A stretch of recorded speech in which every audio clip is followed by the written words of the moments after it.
আসসালামু আলাইকুম সুপ্রিয় শিক্ষার্থীরা, তোমরা সবাই কেমন আছো? আশা করি সবাই অনেক অনেক ভালো আছো।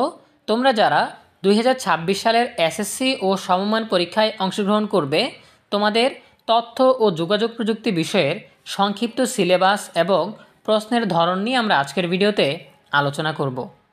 শুরু করার আগে সবার কাছে ছোট্ট একটা রিকোয়েস্ট করছি, যারা এখনও আমাদের চ্যানেলটিকে সাবস্ক্রাইব করোনি তারা এখনই সাবস্ক্রাইব করে ফেলো, তাহলে শিক্ষা সম্পর্কিত সকল তথ্য এবং পরামর্শ সবার আগে পেয়ে যাবে।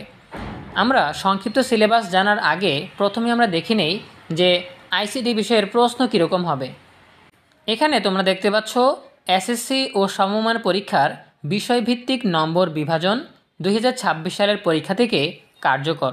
এখানে আমরা যদি কয়েক পেজ নিচে যাই তাহলে আমরা আইসিটি বিষয়ের প্রশ্নের ধারা ও মানবন্টন জানতে পারবো। সো আমরা একটু নিচে স্ক্রল করছি, এখানে দেখতে পাচ্ছ তথ্য ও যোগাযোগ প্রযুক্তি বিষয়ের মানবন্টন চলে এসেছে। 50 নম্বরের পরীক্ষা হবে মোট। তত্ত্বীয় অংশের জন্য 25 নম্বর এবং ব্যবহারিক অংশের জন্য 25 নম্বর বরাদ্দ আছে। তত্ত্বীয় অংশে কী কী থাকবে? 15টি বহু নির্বাচনী প্রশ্ন থাকবে, সবগুলির উত্তর দিতে হবে। প্রতিটি বহু নির্বাচনী প্রশ্নের নম্বর 1।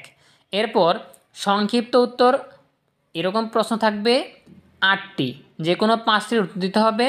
প্রতিটি প্রশ্নের নম্বর হচ্ছে 2 নম্বর। এরপরে ব্যবহারিক অংশে কী কী থাকবে?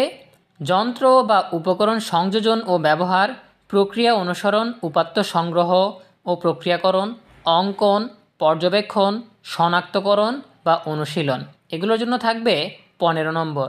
আর প্রতিবেদন প্রণয়নের জন্য থাকবে 5 নম্বর। এরপর মৌখিক অভিক্ষা বা মৌখিক টেস্টের জন্য থাকবে 5 নম্বর। সো আমরা জেনে নিলাম আইসিটি বিষয়ের বা তথ্য ও যোগাযোগ প্রযুক্তি বিষয়ের মান বন্টন। এবারে আমরা সংক্ষিপ্ত সিলেবাসে চলে যাচ্ছি। 2026 সালের এসএসসি পরীক্ষার পুনর্বিন্যাসকৃত পাঠ্যসূচি, বিষয় তথ্য ও যোগাযোগ প্রযুক্তি, বিষয় কোড 154, পূর্ণ নম্বর 50। প্রথমে রয়েছে দ্বিতীয় অধ্যায় কম্পিউটার রক্ষণাবেক্ষণ ও সাইবার নিরাপত্তা। এখান থেকে কোন কোন পাঠ পড়তে হবে? কম্পিউটার রক্ষণাবেক্ষণে সফটওয়্যারের গুরুত্ব, সফটওয়্যার ইনস্টলেশন ও আনইনস্টলেশন, এরপর সফটওয়্যার ডিলিট, সাধারণ ট্রাবল শুটিং। এরপরে আছে চতুর্থ অধ্যায় আমার লেখালেখি ও হিসাব। এখান থেকে কোন কোন পাঠগুলো পড়তে হবে? ওয়ার্ড প্রসেসরে আমার লেখার কাজ, অফিস বাটন ও এর অপশনসমূহ, লেখালেখির সাজসজ্জা, টেবিল ও বিভিন্ন ইনস্টলেশন, টেবিল বা সারণী যোগ করা, ছবি যোগ করা, ওয়ার্ড আর্ট যোগ করা, মার্জিন ঠিক করা, প্যারাগ্রাফ লাইন ব্যবধান নির্ধারণ করা, পৃষ্ঠার নম্বর দেওয়া, বানান পরীক্ষণ ও সংশোধন।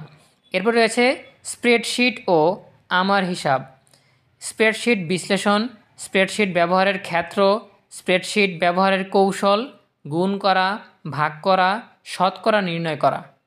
এরপরে আছে পঞ্চম অধ্যায় মাল্টিমিডিয়া ও গ্রাফিক্স। এখান থেকে কোন কোন পাঠগুলো পড়তে হবে? মাল্টিমিডিয়ার ধারণা, মাল্টিমিডিয়ার মাধ্যমসমূহ, প্রেজেন্টেশন সফটওয়্যার, প্রেজেন্টেশন তৈরি করা, পাওয়ার পয়েন্ট প্রোগ্রাম খোলা ও স্লাইড তৈরি করা, প্রেজেন্টেশন সেভ বা সংরক্ষণ করা, নতুন স্লাইড যোগ করা, প্রেজেন্টেশনে স্লাইড প্রদর্শন। এরপরে আছে স্লাইডে ব্যাকগ্রাউন্ড যুক্ত করা বা স্লাইডের ব্যাকগ্রাউন্ড পরিবর্তন করার জন্য স্লাইডে ছবি যুক্ত করা, স্লাইডে ট্রানজিশন যুক্ত করা, লেখায় স্বতন্ত্রভাবে ট্রানজিশন প্রয়োগ করা, ট্রানজিশনে শব্দ প্রয়োগ করা, স্লাইডে ভিডিও যুক্ত করা। এরপরে আছে ষষ্ঠ অধ্যায় প্রোগ্রামিংয়ের মাধ্যমে সমস্যার সমাধান। এই অধ্যায় থেকে কোন কোন পাঠগুলো পড়তে হবে? সমস্যা সমাধানে প্রোগ্রামিং, প্রোগ্রামিং ভাষা, মেশিন কোড বা মেশিন ভাষা কি, পাইথনে প্রোগ্রামিংয়ের যাত্রা শুরু, চলক বা ভেরিয়েবলের নামকরণ। এরপরে আছে ভেরিয়েবলের ডেটা সংরক্ষণ করা অথবা ভ্যালু অ্যাসাইন করা, ডেটা টাইপের রূপান্তর, প্রোগ্রামে ডেটা ইনপুট নেওয়া, গাণিতিক অপারেশন, কম্প্যারিজন বা তুলনা করার অপারেটর ও তাদের ব্যবহার, প্রোগ্রাম শর্তের ব্যবহার, ম্যাচ স্টেটমেন্ট, প্রোগ্রামে লুপের ব্যবহার। এই হচ্ছে তোমাদের তত্ত্বীয় অংশের সংক্ষিপ্ত সিলেবাস। এবারে নিচের পেজে আমরা ব্যবহারিকের কিছু নির্দেশনা দেখতে পাচ্ছি। এখানে কিছু ব্যবহারিকের তালিকা দেওয়া আছে। সফটওয়্যার ইনস্টলেশন ও আনইনস্টলেশন, সফটওয়্যার ডিলিট। তৃতীয়ত রয়েছে টেবিল ও বিভিন্ন ইনস্টলেশন, টেবিল বা সারণী যোগ করা, ছবি যোগ করা, ওয়ার্ড আর্ট করা, মার্জিন ঠিক করা, প্যারাগ্রাফের লাইন ব্যবধান নির্ণয় করা, পৃষ্ঠার নম্বর দেওয়া, বানান পরীক্ষণ ও সংশোধন। এরপরে চতুর্থত রয়েছে স্প্রেডশিট বিশ্লেষণ, স্প্রেডশিট ব্যবহারের ক্ষেত্র, স্প্রেডশিট ব্যবহারের কৌশল, গুণ করা, ভাগ করা এবং শতকরা নির্ণয় করা। এরপরে 5 নম্বর ব্যবহারিক বা প্র্যাকটিক্যাল হচ্ছে প্রেজেন্টেশন সফটওয়্যার ব্যবহার করে বিষয় সংশ্লিষ্ট স্লাইড তৈরি ও উপস্থাপন। 6 নম্বর ব্যবহারিক হচ্ছে পাইথন প্রোগ্রাম ও থনি সঠিকভাবে ইনস্টল করা। 7 নম্বরে থাকছে পাইথন প্রোগ্রাম দিয়ে অপারেটর ও লুপ ব্যবহার করে বিভিন্ন সমস্যার সমাধান করা।